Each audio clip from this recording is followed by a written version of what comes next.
Շնորհակալություն։ Պարոն Նահապետյան, ես ձեզանից ուզում եմ հետաքրքրվել մարտի 1-ի գործի մասին, քանի որ այդ գործի մասով այս ընթացքում լսել ենք ձեզնից առաջ պաշտոնավարող Սասուն Խաչատրյանից տարբեր խոստումներ, ընդհանուր հավաստիացումներ, որ մարտի 1-ը բացահայտված է, հեսա դուք լսելու եք սենսացիոն բացահայտման մասին, բայց այդ բացահայտման մասին մենք այդպես էլ ոչինչ չենք լսել։ Եվ այդպես էլ անհայտ է մնում մարտի 1-ին 10 զոհերի հանգամանքները, ինչպես են տեղի ունեցել սպանությունները։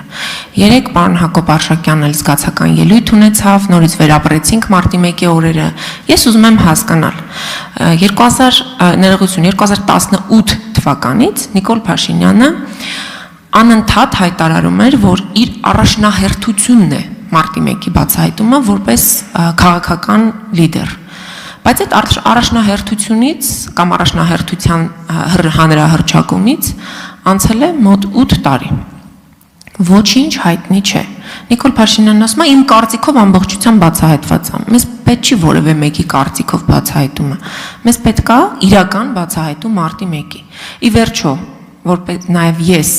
Նիկոլ Փաշինյանին հավատացող եւ հավատացած մարդ, նաև դրա համար եմ հրապարակ գնացել, որպես իրավատեր քաղաքացի, որ մարտի 1-ի գործը պիտի բացահայտվեր Նիկոլ Փաշինյանի քաղաքական իշխանության օրոք։ Բայց այդ բացահայտումը չկա, մենք փոխարենը տեսնում ենք Նիկոլ Փաշինյանը գնում է խրոխտ արձանի բացման մարտի 1-ի առիթով, այսինքն մենք իշխանության ենք բերել Նիկոլ Փաշինյանի, որ մարտի 1-ի առիթով արձան դներ, հուշարձան կառուցեր, մենք կոնկրետ ակնկալիքներ ունենք։ Ես հասկանում եմ, որ գուցե շատ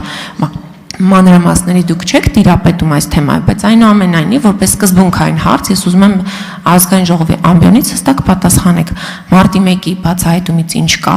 որովհետև երկու լեզուններն են ինձ համար կարևոր եղել Նիկոլ Փաշինյանի իշխանության հաղթանակը գովերքելու համար։ Մարտի 1-ի բացահայտում եւ կոռուպցիոն բացահայտումներ։ Կոռուպցիայի մասն էլ արձագանքի ժամանակ։ Շնորհակալություն։ Շնորհակալություն, Տիկին Տոմասյան։ Մարտի 1-ի գործի մասով ասեմ, որ իմ ուշադրության կենտրոնում է այդ գործը եւ այս պահին քննչական կոմիտեի հետ հակակոռուպցիոն կոմիտեի եւ քննչական կոմիտեի քննիչների համատեղ քննչական խումբ է ստեղծվել եւ այս պահին ակտիվ ապացուցողական եւ վարորդային գործողություններ են կատարվում այդ գործով։ Ես կարող եմ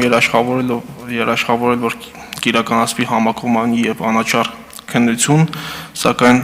խոստում եւ հավաստիացում որևէ վարույթով ես չեմ պատրաստվում այս ամբիոնից տալ, այդ մասին եթե ունենանք համապատասխան արդյունքներ, հանրությունը եւ դուք կտեղեկացվեք միանշանակ։ Շնորհակալություն։ Խնդրեմ արձագանք։ Շնորհակալություն։ Պարոն Նահապետյան, ես ուշադիր կհետևեմ, բայց հաջորդ հարցադրման մասով կուզենամ ձեզ մոտ նշում անեք եւ որևէ կերպ արձագանքեք նաև ձեր եզրափակիչ ելույթի ժամանակ։ Նայեք, այստեղ նստած քաղաքացիական պայմանագիր խմբակցության ղեկավար Հայկ Կոնջորյանը, որի կինը աշխատում է Հայփոստում։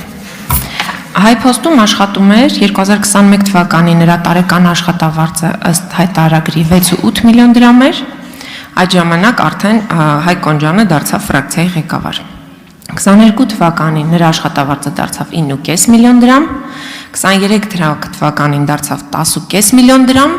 անցած տարի էլ Հայկ Կոնջյանի կինը դարձավ Հայփոստի տնօրեն։ Այս թռիչքաձև աճը